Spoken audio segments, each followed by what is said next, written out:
Well, there have been very different views on the global warming debate as the world prepares for that climate summit in a couple of weeks. Let's bring in our panel. Fred Barnes of the Weekly Standard, A.B. Stoddard of the Hill newspaper, and syndicated columnist Charles Krauthammer. So, Fred, let me start with you. Why do you think the president has now decided to go to the climate summit in Copenhagen, because that was in some doubt until today? And how much do you think he can really promise, given how stalled climate change legislation is in Congress right now?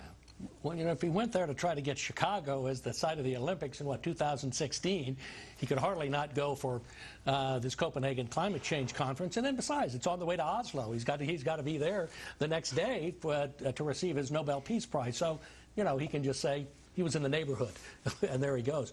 You know, one of the most memorable things that President Obama said in his inaugural address was this: "We will restore science to its rightful place."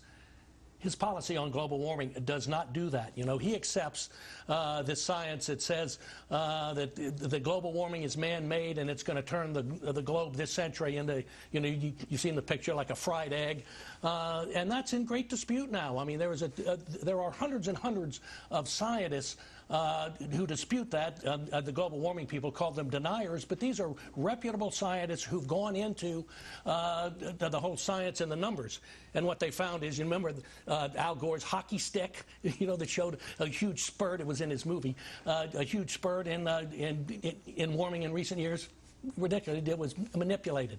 It didn't exist. And 1998 is the hottest year of the century. Not true. And yet they've claimed that. And now these numbers, you know, Steve Hayward of the American Enterprise Institute looked into these numbers that Obama uses. An 80% reduction in carbon emissions in 2050. That would bring us back to, well, in 1910, that was when we had that level of emissions, when we had 92 million people. And in 2050, we'll have 400+ million people. I mean, this would bring us back to the Stone Age. What's disappointing is Obama ought to recognize that the science is in dispute and do some study on his own, or have a summit on the science. Or have 9 meetings of his war council on it. A.B., let me ask you, because the president is not only going to Copenhagen, but the White House said today, let me get these numbers straight, that he will promise a 17% cut from 2005 levels in greenhouse gas emissions in this country by 2020, which is the level that was set in the House bill.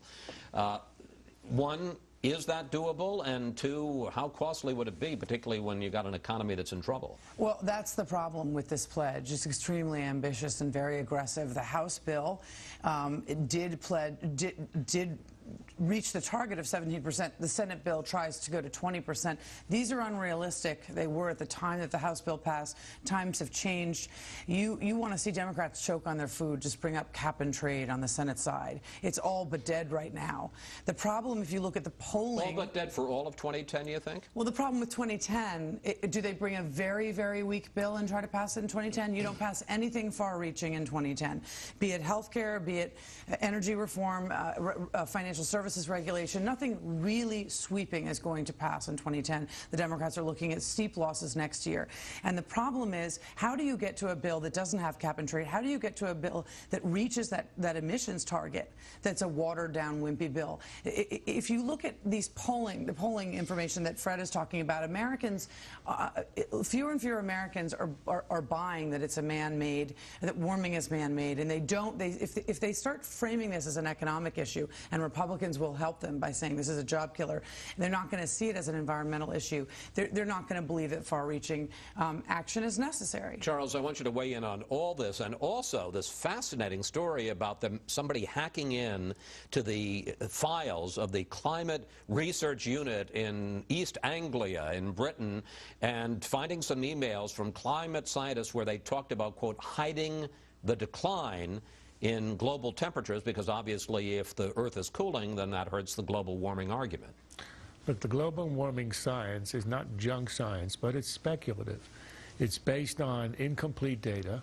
It's based on computer models that rest on assumptions that in turn rest on an understanding of how the climate controls itself that is extremely incomplete.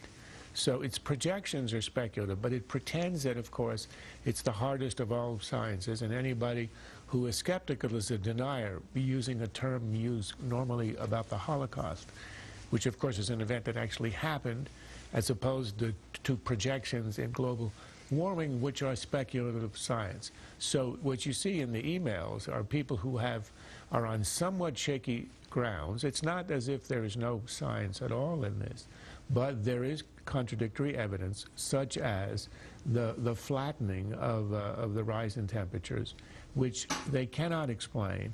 And their response is, as we saw here, either suppression or manipulation, or even worse, the delegitimation and the personal attacks on skeptics, an attempt to write them out of the journals, to get them fired, and all kinds of nasty stuff.